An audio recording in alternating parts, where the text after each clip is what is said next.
all of my ideas growing up were that Mormons were atheological.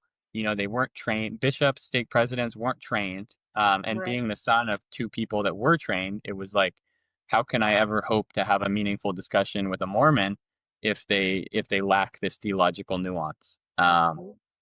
And so then when I began reading Nibley, I was like, there are Mormon theologians. What the heck?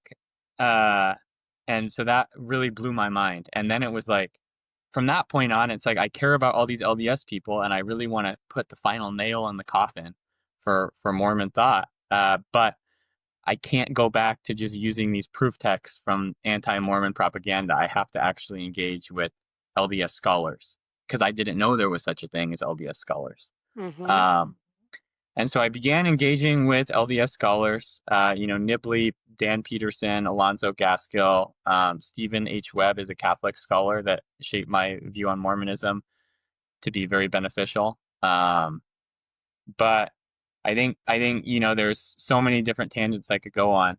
But the one that stood out was kind of the dictation of the Book of Mormon and the production of Joseph Smith's revelations, particularly the Book of Mormon and the Book of Moses. And there was, I studied it for a year or two, and there was no naturalistic explanation that I could provide.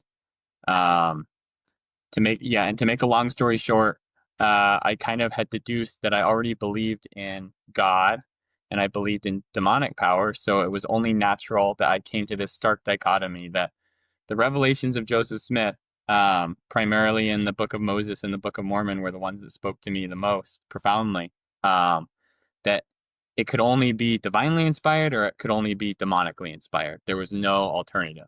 Um, and so I think I wrestled with that just that choice for probably 9 months.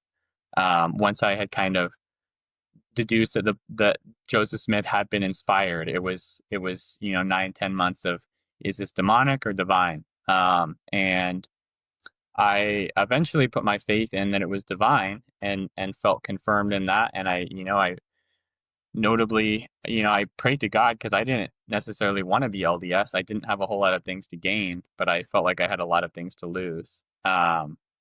And but I didn't get any red flags or stop signs from God, even after I had concluded that it was divine. And so I took that leap of faith and I was baptized a year ago this month.